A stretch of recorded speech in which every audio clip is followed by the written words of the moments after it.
The sun is shining brightly in the sky above the mountains, illuminating the village among the mountain steps. In a kind of open-air school, students sit who listen to their teacher with interest. One of the students asks the teacher what kind of story he will tell them today. An older man with a goatee, glasses, and a pangon, who is a teacher, says that today's story will be about a young man who was a racial idiot and how he went against the grain.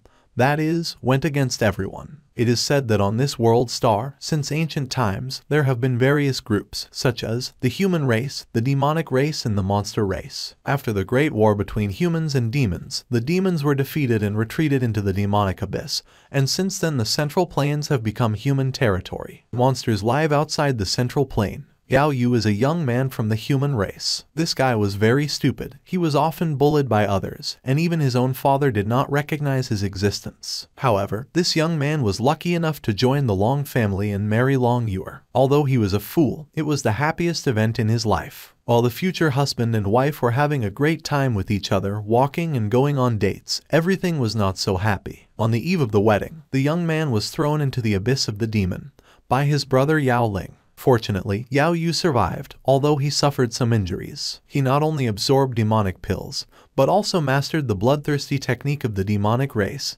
and even sobered up. In that very demonic abyss, a young man saved a 6-eared macaque, whom he called a younger brother. Having been reborn, Yao Yue did not allow anyone to humiliate him anymore. All those who stood up to him were defeated by him. After all this, he was recognized even in the Imperial Academy. The strength of the young man reached an incredible level, because nothing in his way presented a special obstacle. He broke walls and columns with his bare hands, towering over other people. He became stronger than ever. During his travels and studies, he met and became a sworn brother to Guan Changyun and Saman Jiang Mengfei. By studying hard and studying various kinds of literature, Yao Yue learned the secret technique of searching for high-quality elements. After a while, at the academy, he became the #1 genius in no time. What happened was what no one expected, namely that even the 7th princess, Jai Ruodi, fell in love with him and encouraged him to serve the dynasty and take a certain position. Jai Ruodi's relatives were extremely dissatisfied with this arrangement and looked at the guy with an angry,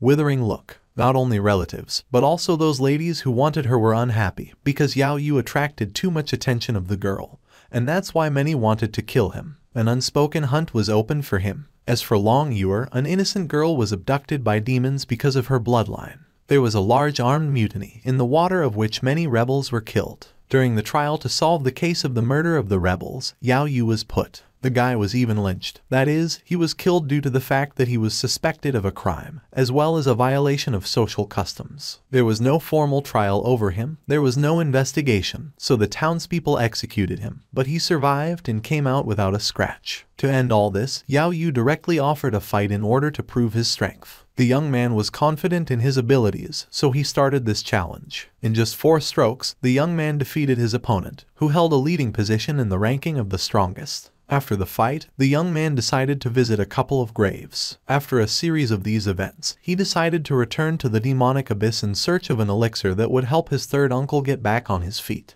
The teacher finishes the narration and the students were gaping for the continuation of this story, so they ask the man what happened next. The teacher says that half a year ago Yao Yue entered the demon abyss and did not return, so now no one knows anything about him. After hearing the man's answer, many students began to get up from their seats, lamenting that the story is not interesting, because only half of the story is known and there is no denouement. The teacher knocked on the table and demanded that everyone who was leaving stop. He says that later the young man received the inheritance of the bloodline of the fiery eagle in the icy abyss of the demon. The guy became the emperor of the demon clan, and saved the long-lost emperor of the human dynasty. In this regard, the imperial court entrusted Yao Yue with the important task of protecting the border from the attack of demons. The teacher says that this is the end of the story, but the students, who did not believe him, begin to throw eggs, tomatoes, and other vegetables at him, because in their opinion, he is clearly inventing. People turn around and head for the exit, telling others not to come to this teacher anymore, because he comes up with on the go. The man says that everything he has told is rumors, so he does not deceive them, but only tells what he has heard from others. Then someone throws a small piece of gold into the teacher's hands and he is surprised. A strange young man in a straw hat and dark blue hair says that the story was good.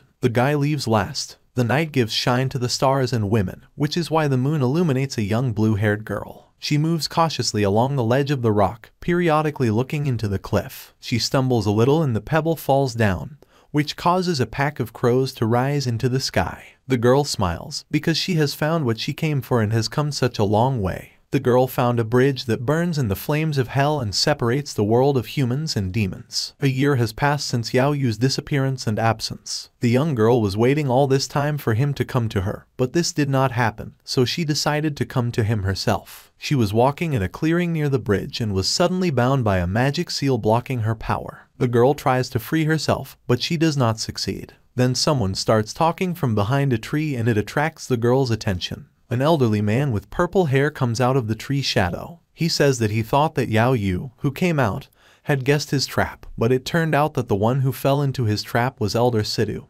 who is the young man's teacher. The man grins and says he would never have thought of catching her little mouse. Sidhu recognizes a certain Wu Gao in the man. He goes on and says that the King Han dynasty is still looking for Yao Yue. The imperial court and the Long family won't be able to protect the young man now, so the girl's rage is useless. The man offers her to marry his son so that she does not wait for Yao Yue. The girl still destroys the magic seals and intends to attack Wu Gao. She promises to kill him for the sake of the Imperial Academy, so she calls for a sword and rushes at the man. The man grins and easily stops the girl, grabbing her by the throat. Gao squeezes the girl's throat and says that his technique has lowered the girl's strength by at least 3 levels, so she is now just a short middle-class master, which means she poses no threat to him. He intends to kill her and says that there is nothing wrong with that, and besides, no one will think of him. He will throw her near the bridge and leave her to rot. Wu Gao's expression changes and he becomes tough, promising to kill anyone who gets in his way.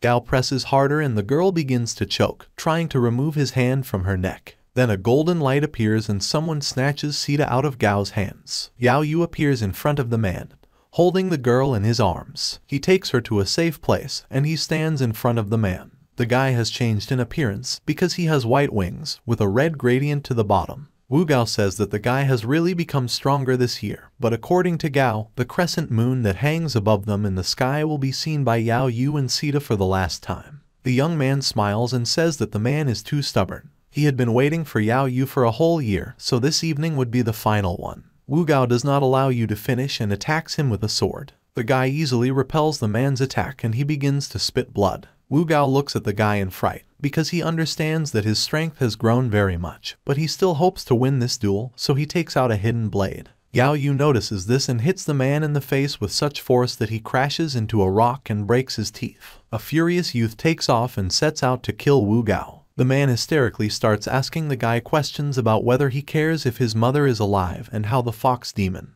which is Long Yue, his wife, is doing. The young man misses and hits not in Gao's face, but near him. The man starts laughing and says that if he doesn't send the news tonight, his mom and Fox, including his 2 brothers who are waiting for him at the dragon, will be killed. Yao Yue does not finish listening to the man, but begins to beat him violently, pressing him into the ground, but he still finds the strength to speak, so he threatens the young man with the death of his family. Yao Yue leaves and leaves the man to die. Wu Gao is still shouting at the guy's back that his whole family will die and he too, so the young man loses his temper and directs a stream of mana at the man, chopping off his head. The clearing turns red. Yao Yue turns around and leaves the clearing, but notices a man in a bamboo hat standing on a tree branch and watching him. The man looks at the young man and says that the imperial house is not a place where robbers can commit their crimes. Sidhu approaches Yue and asks who the man in the tree is. She also notes that the way Wu Gao died may lead to Yao Yue being charged with murder. The young man smiles and says that this man is an old acquaintance. It's alright, because he's not the same Yao Yue that he was a year ago, so Wu Gao won't be able to do anything to him. Sidhu displeased folds his hand on his chest and says that it's just incredible, because he took advantage of her,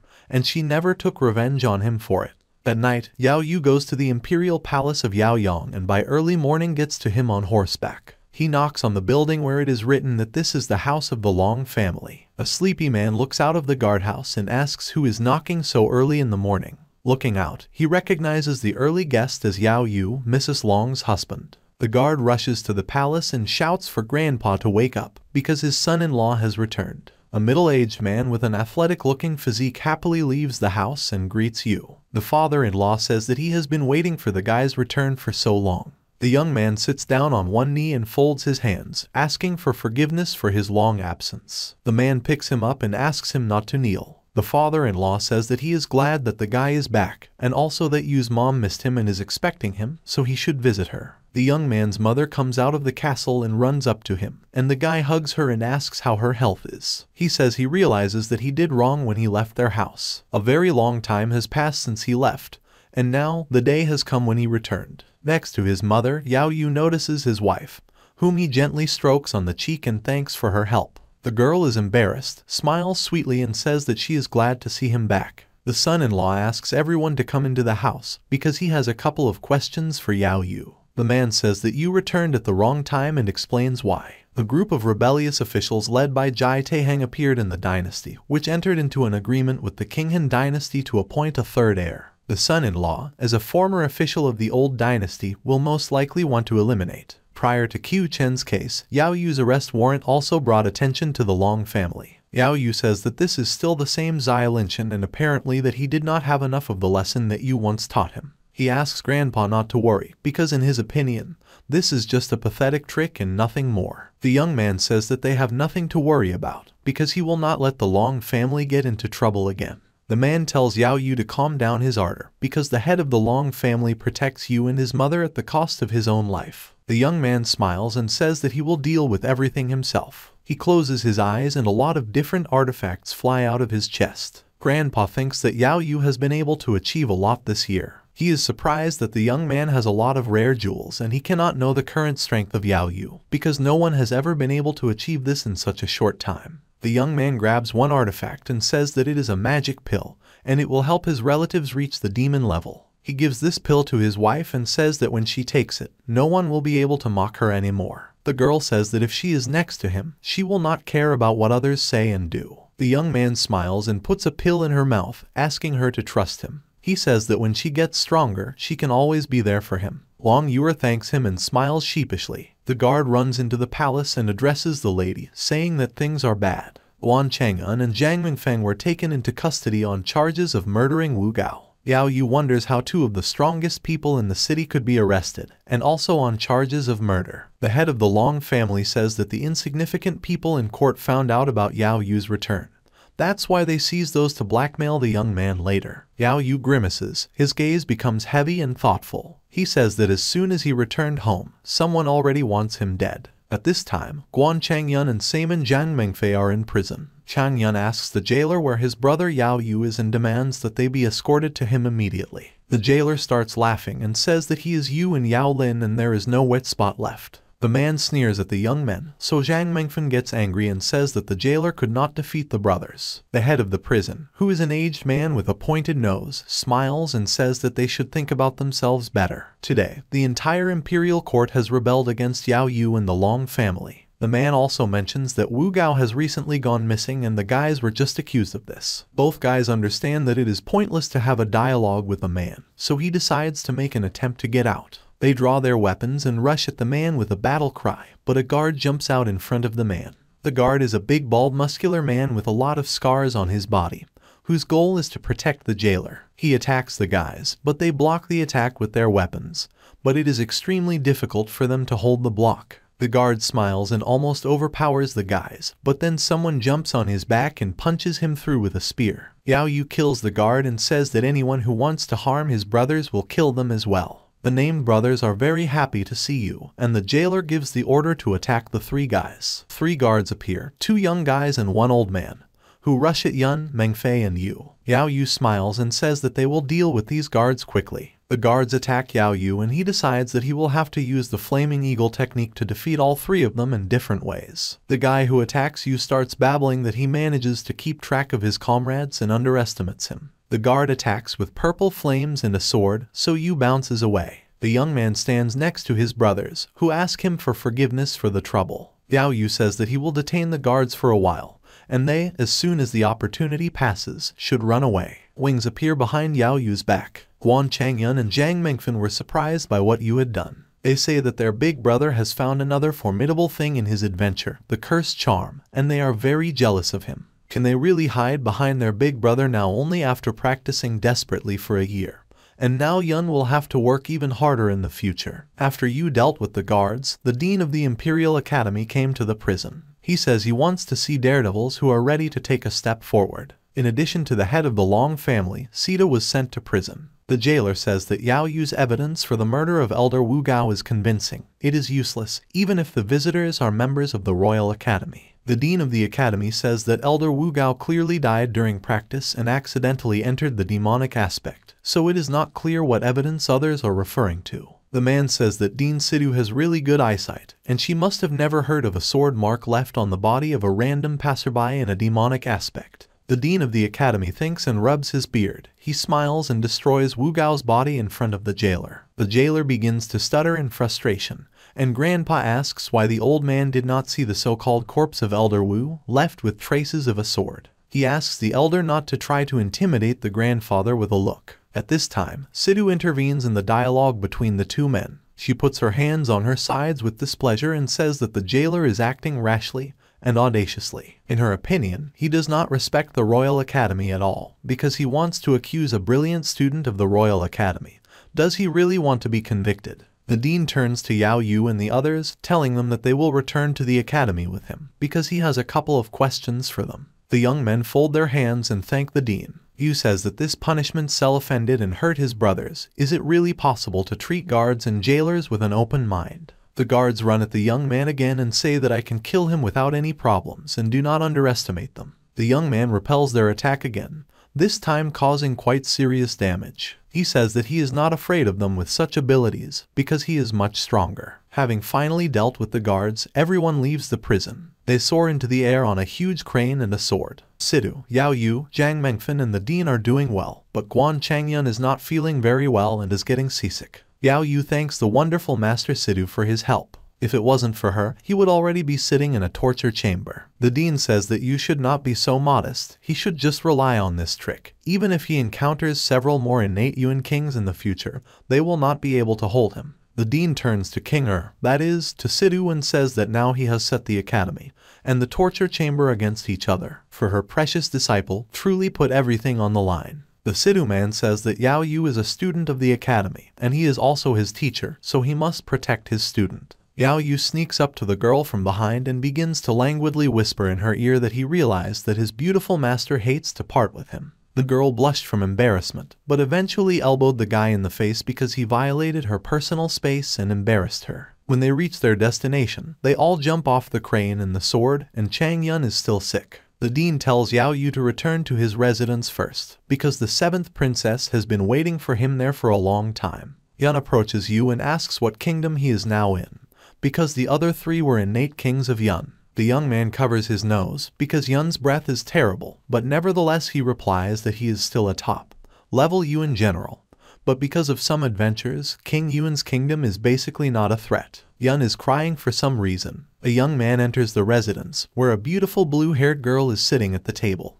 Half of her hair is gathered in a beautiful bun and a beautiful cow in the form of a butterfly. She looks at the guy and smiles happily, because she is glad to see him back. Jai Ruodi, who is the 7th princess, starts talking about the army. She asks about Yao Yue about whether the question of joining the army was postponed for a few days. The girl hadn't seen him for a whole year, planning to give up the debt. Yao Yue awkwardly scratches the back of his head and says that it was very difficult to get rid of third uncle's illness. And now that third uncle is cured, he will report to the army in the coming days. Ruodi says that Long Ayun, the marshal of the Long family, has been paralyzed for many years, so you should choose the best excuse to give up his debt. Their dialogue is interrupted by one of the employees of the residence, who is told that the marshal is healed, so the owner wants them to come to the big camp of the Long family to celebrate this wonderful event. Jai Ruodi asks how this is possible. After all, Long Ayun has been paralyzed for many years, unless he gets treasures like green cattle tendons. Yao Yue says that he is going to write letters, so the girl should not worry about anything.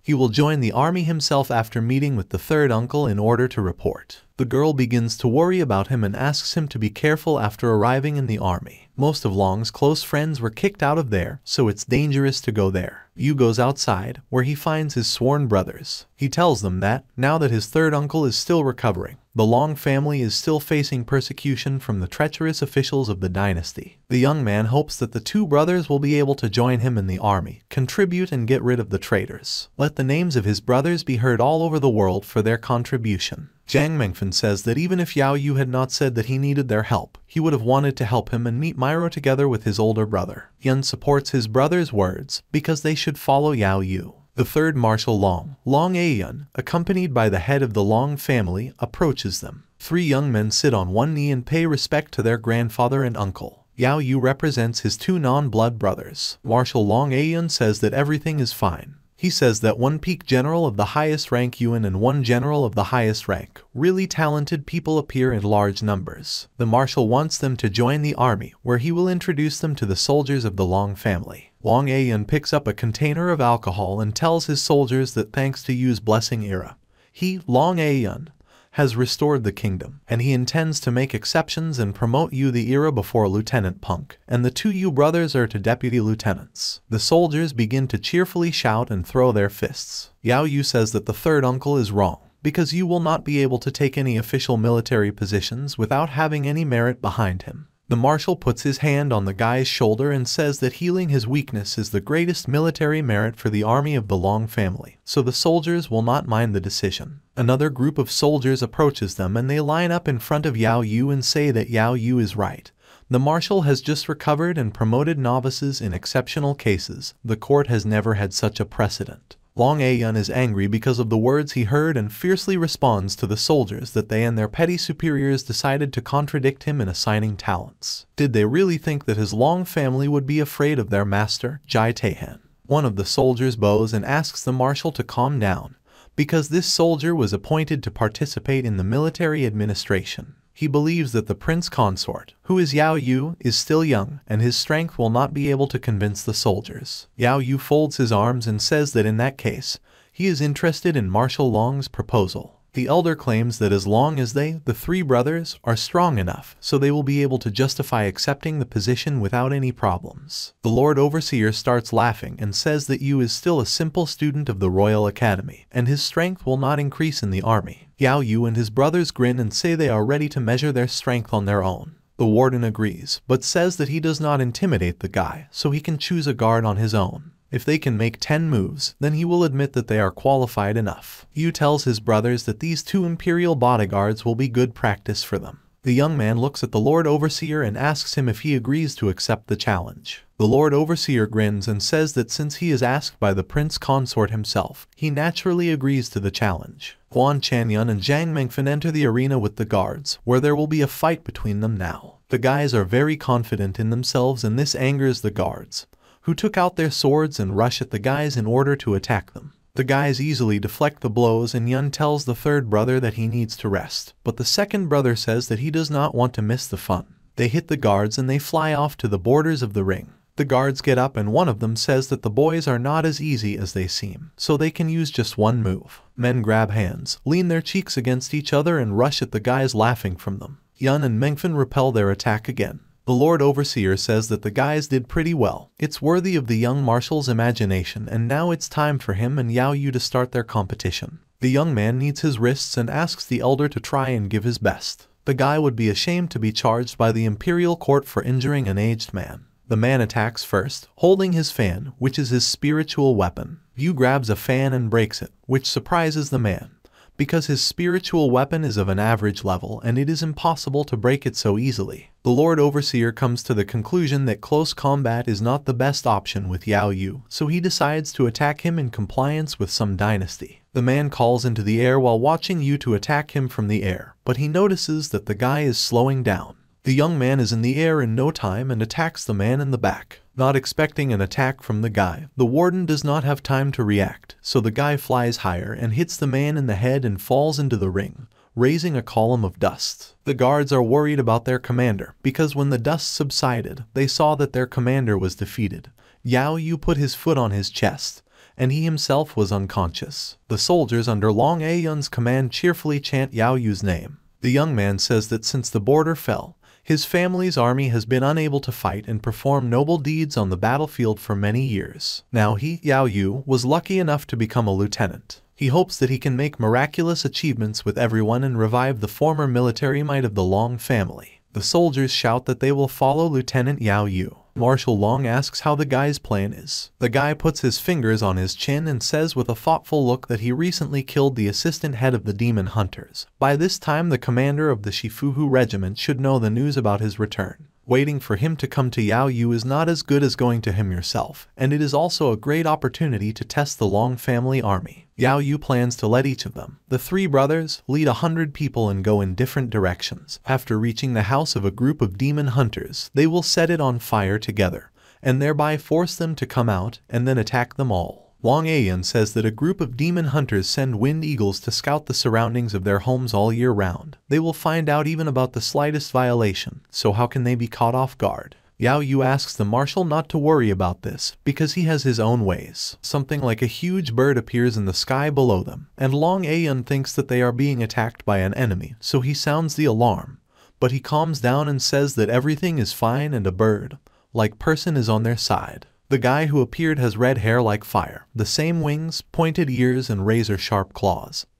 He introduces himself as Ho Min and says that he came to Yao Yue's call. Marshal asks you who this guy is. Yao Yue replies that he will explain later. He says that the guy's name is Ho Min and he met him in the land of the abyss of demons. Min is very strong and smart, so it would be great if he was allowed to deal with the Wind Eagle Scout Shifuhu. Ho Min will go and remove the obstacle, so in half an hour Marshal Long will be able to start leading the troops and everyone should prepare for departure. In the group chamber of the fuck demons, a man sitting on a throne hits a girl with blue hair, causing her to fall to the floor and hit painfully. The man furiously tells the girl that since she cannot bear a child again, he will personally give her to his brothers in the camp to be torn to pieces. At this time, a girl is sitting on the man's lap, who is watching the man's assault and clings to him in fright. He gives his assistant an order to go down the mountain and find him a new wife, because he does not want to remain sexually unsatisfied for so long. His assistant takes off from his place in order to carry out the order of his master. The man throws off the second girl and irritably leans back on the throne. He thinks aloud about Yao Yue and how terrible he is, because he dared to kill his only son and nephew. And now he has returned to Long's house with an important look. Another of his assistants runs into the man and says that it's bad, because there is a fire around the mountain and the camp is about to burn down. The commander asks what the Eagle Branch Scout was doing at that time and why he did not warn about the impending danger. The assistant says that a master appeared out of nowhere with wings on his back. He single-handedly killed all their scouts and guards of the Wind Eagle. The commander says he has never heard of this man who dares to think about hunting his group of demons. Really, Jai Taehang wants to get rid of him since he lost his peculiar usefulness. Then the door to the hall explodes and Marshal Long Ayan turns out to be behind it, who says that he came to take the life of the commander, or, as he calls him, the young marshal. The commander of the demon hunters who recognizes Ayan is the third young Marshal Long. Ayan says that since he recognizes him, somehow he dared to bother him with Yue. The commander furiously says that Yao Yue killed his son and nephew. Can't he want to avenge the death of his own people? Marshal Long says that neither the son nor the nephew possessed their skills, so they just provoked Yao Yue and got what they deserved, so there is no fault of Yue. The commander soars into the air with two maces in his hands and says that since the third Marshal Long stands up for Yao Yue, then let him pay with his life. Long Ayan repels the attack and seriously injures the commander. The commander falls down and tells third Marshal Long that he is Jai Taehan's man, so most likely Prime Minister Jai will fly into a rage. Long says that this is an unexpected coincidence, because his Long family has long been following the law that was established by the imperial court since Commander Hua confessed to being with the rebels, so it would be a pity not to kill him. Long swings his spear and pierces him through with a completely absent face. Yao Yue and other soldiers are found in the territory where they have lit a fire. One of the soldiers tells Lieutenant Yu that the fire is too big, so the brothers who are in the rear could not keep up with them, so they should retreat first and wait for the brothers from behind. Yao Yue responds by saying that the word retreat is missing from this Long family army. He says it just so happens that the thing he got in the demon abyss can't be used here. Yao Yue summons the mythical fire sword. Taking out his sword, Yao Yue asks his companions to be careful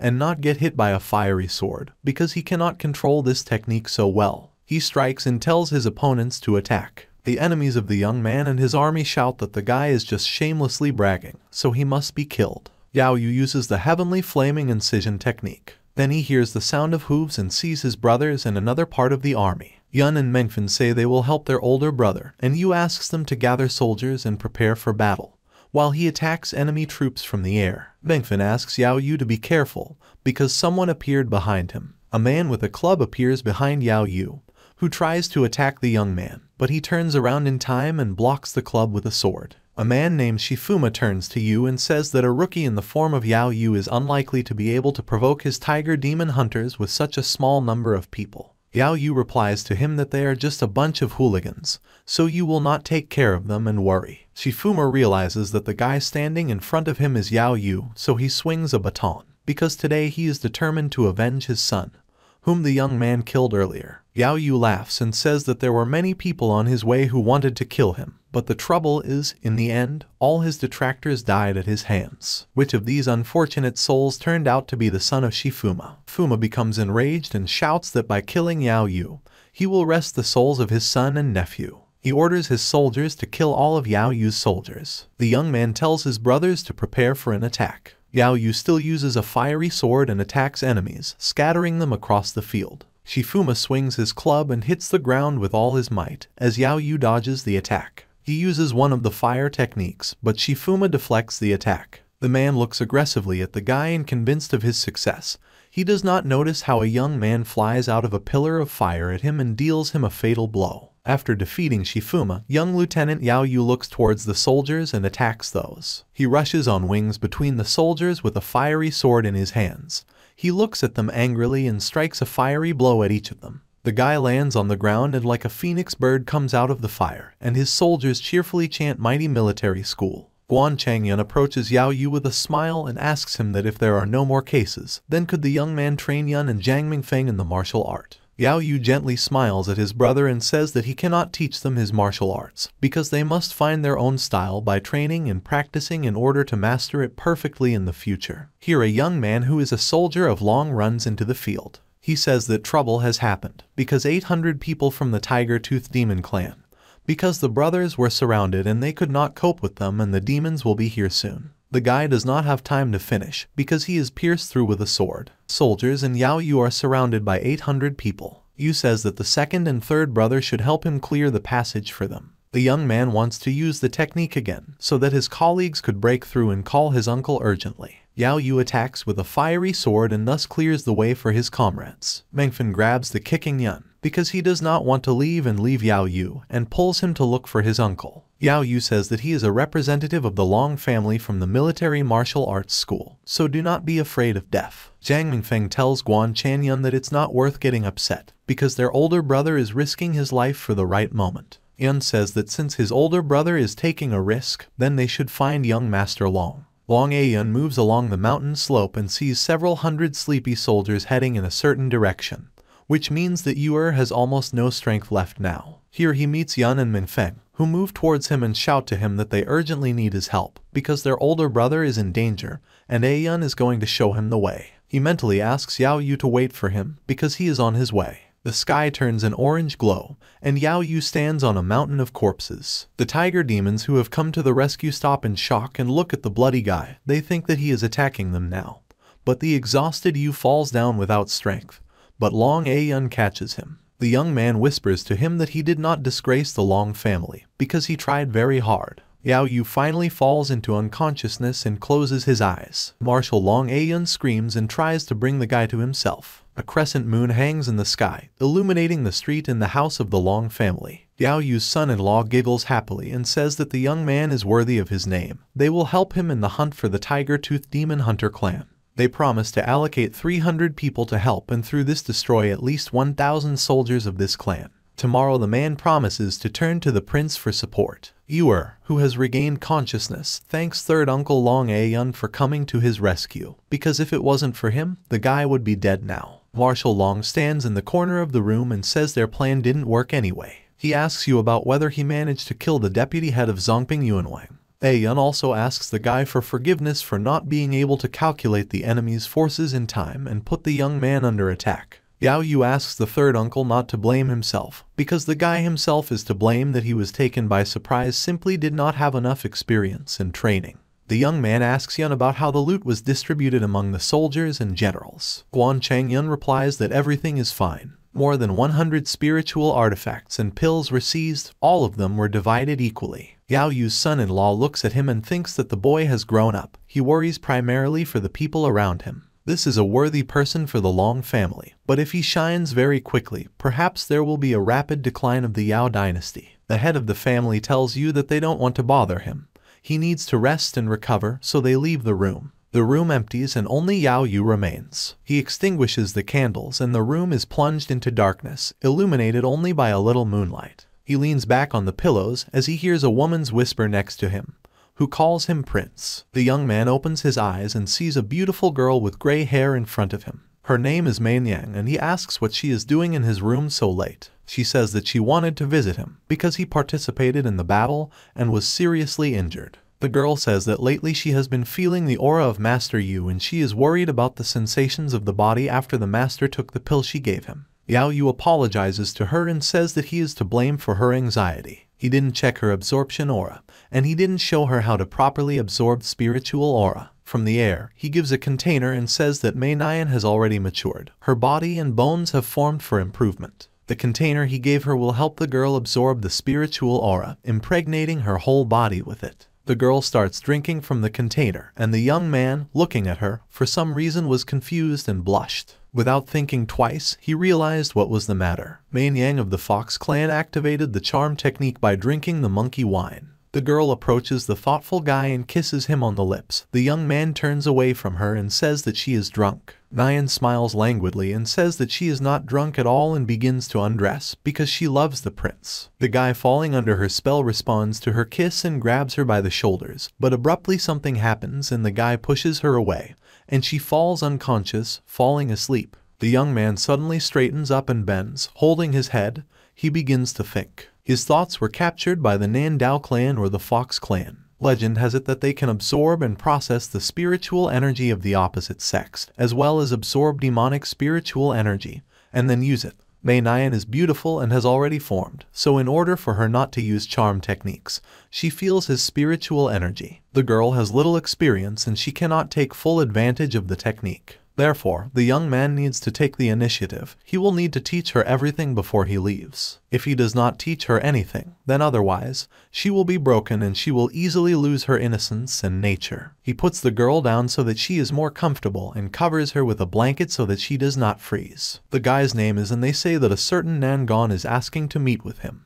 With the onset of morning, the guy leaves the room and follows to the main building of the Long family. Yao Yue meets a cute chubby young man who says that he has been waiting for you for a long time and has not seen him. He is glad to see the young gentleman in full health. Yao Yue smiles happily and tells Nangong that he also looks great and it is clear that his condition has improved. The boy says that he is better thanks to Mr. Fujiano. Puffy says that they are under the protection of the Laodan family and the Long family. Because of this, the Nanjing family's trade is successful. They were able to save some money. Yao Yue asks me what questions Gong came to him. Nangong says that he invites the young master to have a drink with him in gratitude for Yu's efforts. Yao Yue replies that he agrees to such an offer, but he warns that he is a little injured and it is unlikely that he will be able to drink heartily and have fun. He also suggests calling Guan Chanyun and Zhang Mingfeng. Nangong agrees. The guys go in search of the brothers. The guys find the brothers and the four of them walk along the alley called the River of Many Colors. The alley is full of couples who are walking on a kind of date. In addition to couples, there are a lot of Barker girls on the street who surround the quartet. One of them comes up to Mingfeng and smiles at him, and the guy holds himself like a flint without being led by her. Another approaches Guan Chanyun, calling him little brother. She sticks out her bust and Yun looks at her with bulging eyes, and hearts are dancing. And the girl hugs the guy and says she is ready to keep him company. Yao Yue asks about where they will drink and Nangong points to a restaurant on the water. Gon asks the young man if this institution is worthy of his attention, because it is attractive and high. This restaurant is called Flower Boat and it is one of the most beautiful places in Lafeng City because of the women working there. But at the same time, the ladies who work there do not sell their bodies, but simply are a wonderful addition to the restaurant. Yun opens his mouth in surprise and says that this restaurant is the very place where the second beauty of the city passes. Rumor has it, if you have recommendations from Lo, then you can go on board. The recommendations from Lo are very limited and rare, so how will they be able to get on the boat? Nangong says that nothing is impossible. Money decides everything, so he will be able to buy a couple of seats on Lo's boat. The guys approach the boat, where there are guards at the entrance. Security asks young people to show recommendations for entry. Gong says they don't have references from Lo and his brother are passing through, so he asks them to sell them one invitation to listen to music and sit at a table. The guard tells him that they can't let them through without Lo's recommendations. If they don't have Lo, then they can buy them tomorrow night and then they can get on board. Then Gong starts babbling and says that he will pay exorbitantly. Yao Yue puts her hand on his shoulder and asks him to calm down.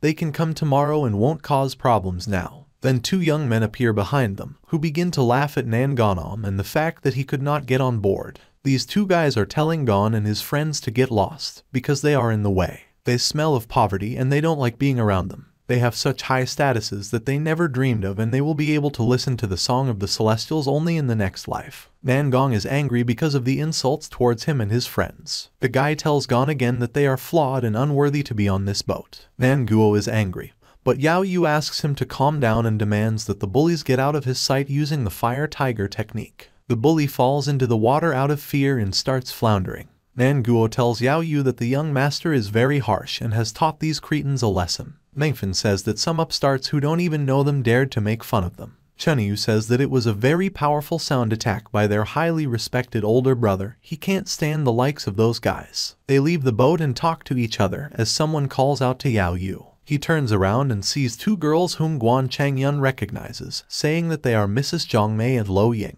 Lo Ying approaches Yu and bows to him. The young man recognizes them as the girls they once saved on board the Nangong family. He smiles at the girl and says that he is glad to see her. Lo Ying walks towards the restaurant's security guards and begins to tell them off. She tells them that Yao Yue is the man who saved her. Celestial Luo demands that there be no one on board now except Yao Yue and his friends. She forbids them to invite any of the guests until the guys have rested. She turns around to Yu and asks him and his friends to go on board the boat and listen to the song of Luo Lu, which will be played for them. Yao Yue says that since Fairy Luo has made such a request to them, there is no way he can refuse her. But he was planning to go for a drink with his brothers at this restaurant today. Lo Ying says it's easy to fix. She gives an order to Zhang Mei to take the Yao Yue brothers to the side living room for a drink. Lo turns to the guy and smiles, saying that now he can be calm and go with her to listen to the song. Zhang Mei smiles slyly and pushes Lo Ying into Yao Yue's arms. Mei says that the young miss can be confident, because she will definitely take good care of those young gentlemen who came with Yao Yue. And Lo herself needs to hurry up and get on the boat with Mr. Yao. The girl and the guy go into a room separately allocated for them, where the girl takes out a musical instrument and begins to play a soft and pleasant melody. Playing, she plunges into her memories, where everything was fine in her family. Her dad and mom loved each other and surrounded baby Lo with this love. But everything changed at the moment when her father was taken to the war and he died. She and her mother were left alone and the light of their life went out. Listening to the girl, Yao Yue thinks that she definitely deserves the title of the second most charming beauty in the imperial capital. This music radiates waves of emotion, as if it describes the experiences of a young soldier bravely fighting on the battlefield with his faithful armored horse and golden spear. But there is also a sense of sadness in the joys of battle, which is very difficult to hide. Blood and tears outside the battlefield are hidden in sincere joy and bright sunshine. After finishing playing, Lo Ying says that she showed the guy her some meager skills of playing the gyukin, or in other words, Kingterkin. Yao Yue claps the girl and says that she definitely has no equal in musical skill. Despite the fact that he is not an expert in the art of music, he still felt strong emotions in the music and the hidden inner sadness that the girl was trying to convey. Yu apologizes to the girl for his sharpness, but he would like to ask her about her father, about whether he served in the army, but, unfortunately, died on the battlefield. Lo Ying says that he is the first person who recognized the meaning that the girl put into her music. If Luo Ying wasn't a courtesan, then in her opinion, she would be his muse and would play music only for him. Yao Yue gently smiles at the girl and says that it is enough for him to hear at least one of Fairy Luo's songs. He does not understand music, therefore, in his opinion, he is not worthy of her being his personal muse. Muse Luo grabs the guy by the palm and starts crying, because she thought that Master Yao Yue did not like her. She looks at the guy sadly and tells him that despite the fact that Lo Ying is a brothel courtesan, but she still kept her purity and innocence. Yao Yue saved Lu Ying's life, and she has no other way to pay for it except with her clean body. Hearing this, Yu looks at the girl in shock and jumps away from her. He says that saving her was a simple matter for him, so there is no need to mention it and give something in return. Yao Yue says he still has no idea where Yue is now. He is not in the mood to do what Lo Ying suggested to him. The girl calms down and smiles. She says she was wrong and Master Yao is loyal and loyal. She takes hold of the cloth that hides the lower part of her face and says she will hold a small test. She says she hopes to make friends with Yao Yue and he will become her friend. The guy smiles and says that they are already friends. Lo Ying removes the cloth from her face, saying that since they are friends now, it will be wrong if only she continues to observe the rules of decency. After they break up today, she doesn't know when they will be able to meet again. Lu Lin has soft facial features, blonde hair and green eyes. She says that the guy needs to remember his old sister's face so that he can recognize her when he sees her again. Seeing her face, Yao Yue says that Fairy Luo definitely deserves the title of fairy. Having seen her face just once, he will not be able to forget it. There is a knock on the door and a tall, broad-shouldered man turns out to be behind it. He says that he is a prince and he needs to discuss something with Yao Yue, so he came urgently. Lo Ying pays homage to the first prince. Since the first prince has matters to discuss with Yao Yue, then she will leave first. Yao Yue greets the first prince, but it would be nice if the first prince could warn him next time. Jai Ruodi appears from behind the prince and grins, saying that if they had warned about their visit, it would have spoiled the effect of surprise and surprise. She invites everyone to sit down and talk. Ruodi asks the guy if he remembers their agreement from 5 years ago. The young man says he remembers, because he promised the 7th princess that within 5 years he would become a general, and help the prince become heir to the throne. The prince says he wishes it himself. He sincerely hopes that the guy will be able to help him. The prince believes that next to Yao Yue, the path will be quite promising. Jai Ruodi looked at her brother in surprise, because she didn't think that her brother valued Yao Yue so much. Yao Yue thanks His Majesty for the flattering words. Since he has already made a deal with Her Majesty, therefore, he will not go back on his words and bring everything to an end. The prince says that the guy should be careful when he joins the army. The reason for the defeat of General Long's army was the intervention of Prime Minister Jai Jihan. He spread rumors among General Long's army that he had colluded with demons, because of what his army was in disarray and naturally lost. Yao Yue thanks for the warning and says he will be careful. The prince wishes him success. Yao Yue, Guan Chanyun and Zhang Mingfeng are getting ready to leave and say goodbye to the Long family. Yao Yue tells his son-in-law that he doesn't need to go anywhere, so he should stay at home.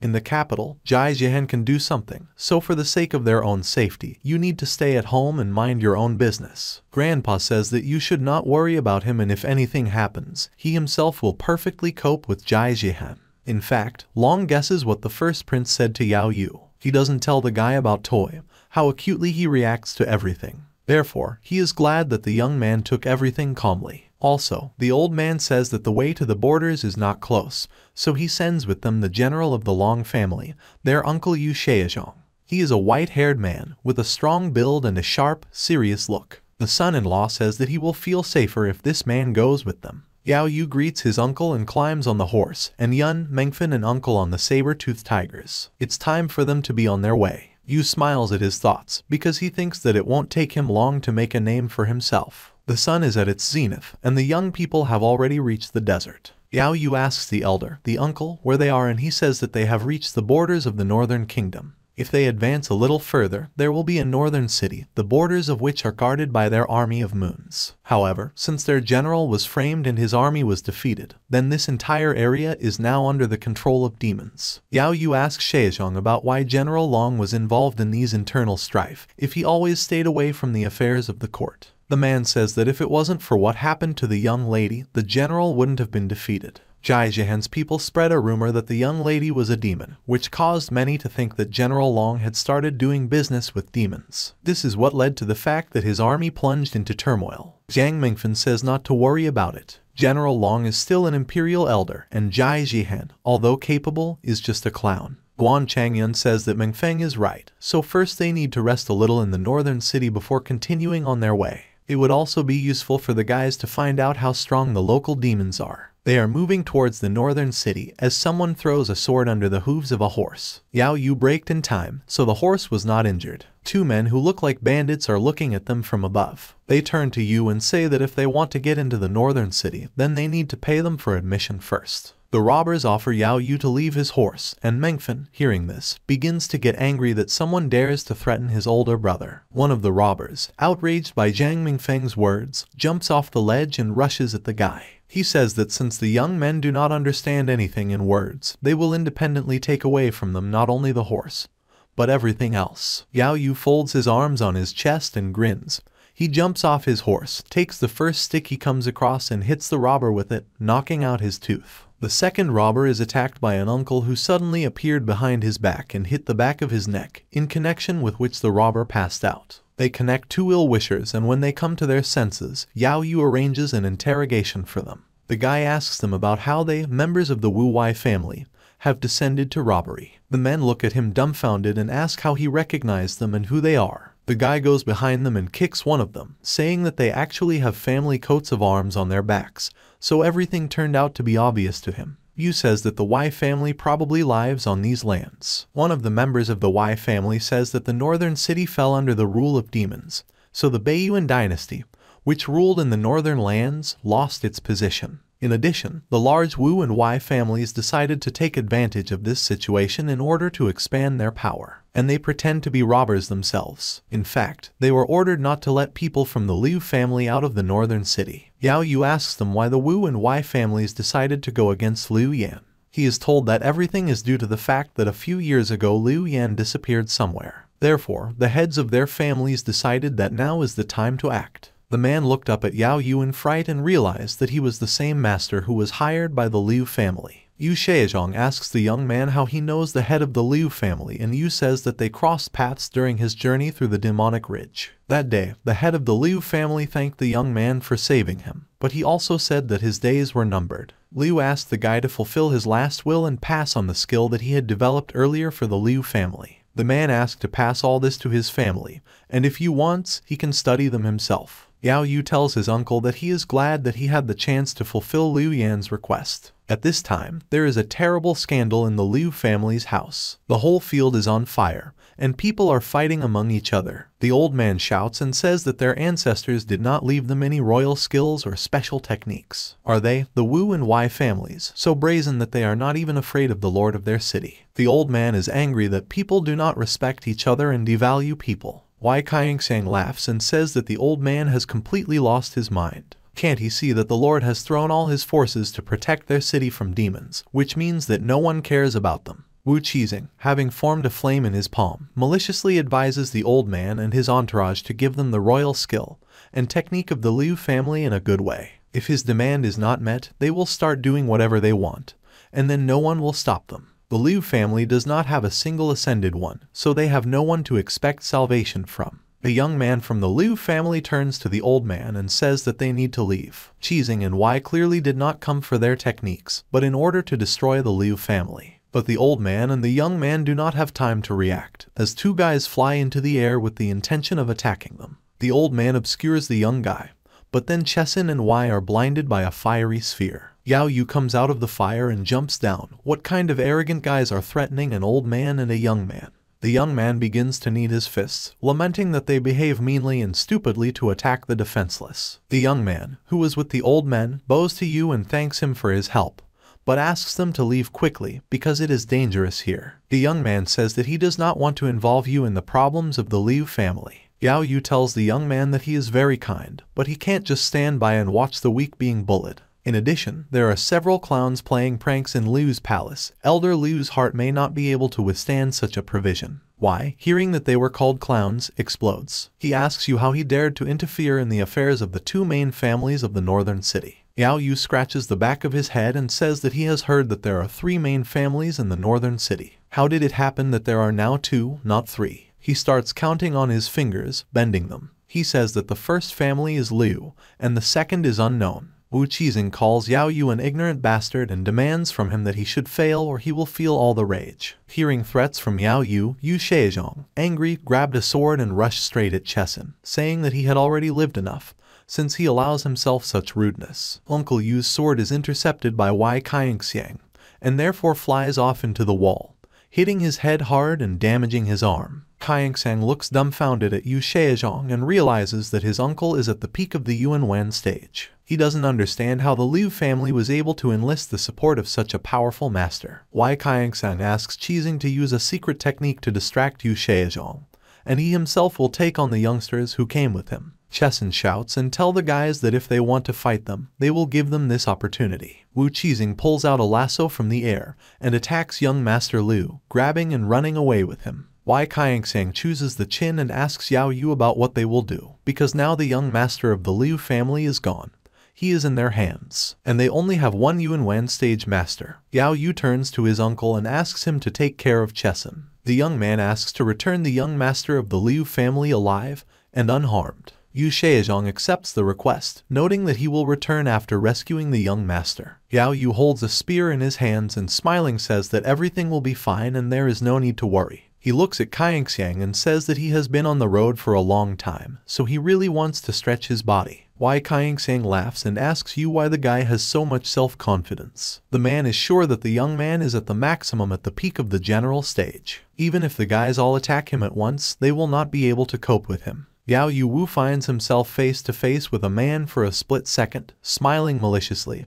He winks at him and gives him a strong, full of rage kick in the face. A blow of such force that the man flies into the air and falling hits his face on the ground. Due to the injury, Wai Kaingsang loses consciousness and passes out. Yao Yue contacts him. After some time, the freed young master of the Liu and Yu Shaozhong family returns to them, who holds the bound Wu Qizing under his shoulder. Uncle asks Yu what they should do with the two men. Yao Yue says they fell out of the blue. They could ask their families for hundreds of high-ranking elixirs and spiritual stones. But Yu is not as greedy as the great families of this world. Wai Kaingsang comes to his senses and furiously asks the guy if he really thinks that their families would just give out elixirs and stones. Yao Yue looks at the man who has woken up and says that they should probably go outside the city with them and hunt demons. Kaingsang asks the guy who he is in general to force a man to fight demons. Yao Yue puts his foot on the face of a member of the Wai family and says that right now he can beat him to a pulp, and then send him to his forefathers. A young man asks Uncle Zhang about how skilled he is in poisons and the man says that's enough. Yu asks her uncle if there is such a poison in the world that requires daily doses of an antidote to avoid death. Wai Kaingsang, realizing what the guy wants to do, starts crying and asks Yao Yue to come to his senses. The man promises to pay him so that he will not be sent to the demons. Yao Yue smiles and says that the man is very obedient, so he will reward him with a pill. The young man says that it is extremely unforgivable that their families think about their power when their lands are in serious danger. He grabs Kaingsang's cheeks and forcibly feeds him a pill. The young master of the Liu family kneels in front of Yao Yue and thanks him for saving his Liu family. He says that all 40 family members are ready to become his servants in the next life. Yao Yue smiles and says that it is not necessary to go to such extremes, because Yao Yue just fulfilled the request of an old acquaintance. The young man is confident that a person like young Master Liu will be able to lead the Liu family to prosperity. Young Mr. Liu was embarrassed by such words from Yao Yue, because it means that he recognized him. He tells Yu that he has heard that he is going to go to Mobei City. Young Mr. Liu releases or offers to go with them as a baggage carrier,